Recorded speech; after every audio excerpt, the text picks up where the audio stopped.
Hello students, तो कैसे हैं आप लोग।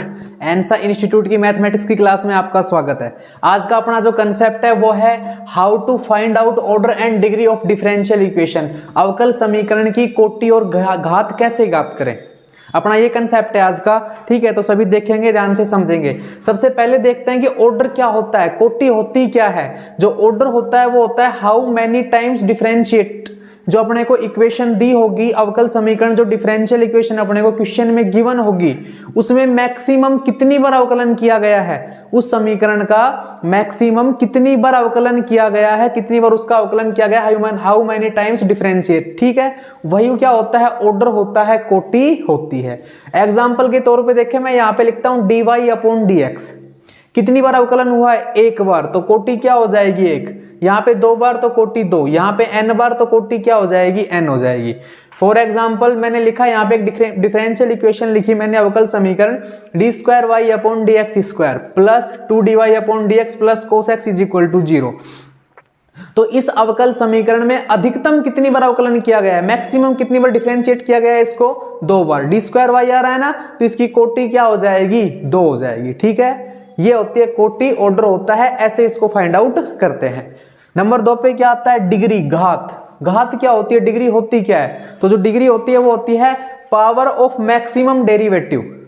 Power of maximum derivative. ठीक है, अधिकतम अवकलज की घात ही डिग्री कहलाती है। अधिकतम अवकलज की घात ही क्या कहलाती है, डिग्री कहलाती है। फॉर एग्जाम्पल देखिए, मैं d³ y/dx³ की power 2 plus 2d²y/dx² plus dy/dx plus e की पावर x = 0।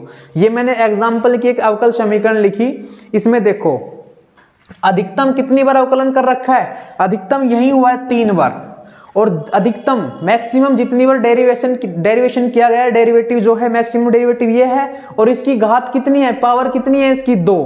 क्या है, पावर 2। ठीक है, तो इसकी डिग्री क्या हो जाएगी, इसकी घात भी 2 हो जाएगी। अवकल समीकरण की घात भी क्या हो जाएगी, 2 ही हो जाएगी। एक और एग्जांपल है d²y/dx² plus dy/dx minus sin x = 0। यहाँ पे अधिकतम अवकलन कितनी बार हुआ है, 2 बार, और इसकी पावर कितनी है अपने पास, 1। पावर कितनी है, 1, तो इसकी घात क्या हो जाएगी, 1 हो जाएगी। क्लियर है, ऐसे निकालते हैं डिफरेंशियल इक्वेशन की ऑर्डर एंड डिग्री, कोटि तथा घात। अब याद रखने योग्य जो बात है, इंपॉर्टेंट चीज वो है कि जो डिफरेंशियल इक्वेशन अपने को दी गई हो, उसमें एक तो समाकलन इंटीग्रेशन का साइन नहीं होना चाहिए। अगर इंटीग्रेशन का साइन उसमें दे रखा है तो फर्स्ट स्टेप है कि अपन उस इंटीग्रेशन के साइन को हटाएंगे, समाकलन को हटाएंगे। और समाकलन का साइन कैसे हटाया जाता है, समाकलन अब डिफरेंशिएशन का अपोजिट होता है, तो अगर समाकलन का साइन है तो उसका क्या कर देंगे, इक्वेशन का एक बार और डिफरेंशिएशन कर देंगे, एक बार अवकलन और कर देंगे। क्लियर है। दूसरी चीज क्या है कि उस एक अवकल समीकरण की उस डिफरेंशियल इक्वेशन में पावर अर्ध पूर्णांक नहीं हो। अर्ध पूर्णांक पावर मतलब 1/4, 1/2, 1/3, 2/3, 4/5, ऐसे अर्ध पूर्णांक पावर नहीं हो। पूर्णांक पावर से 2, 3, 4 ऐसे अर्ध पूर्णांक अगर पावर दी गई हो तो सबसे पहले उस अर्ध पूर्णांक पावर को हटाएंगे, उसके बाद ही ऑर्डर तथा डिग्री डिफाइन करेंगे। समझ में आ गई। तो ये था order, how many times differentiate, degree, power of maximum derivative, अधिकतम अवकलज की घात। और याद रखने योग्य 2 बातें क्या है, एक तो समाकलन का साइन नहीं हो, और एक क्या ना हो, अर्ध पूर्णांक घातें नहीं हो। ठीक है, ये था अपना डिफरेंशियल इक्वेशन का ऑर्डर एंड डिग्री का कंसेप्ट। ठीक है, मिलते हैं नेक्स्ट क्लास में नेक्स्ट कंसेप्ट के साथ। धन्यवाद।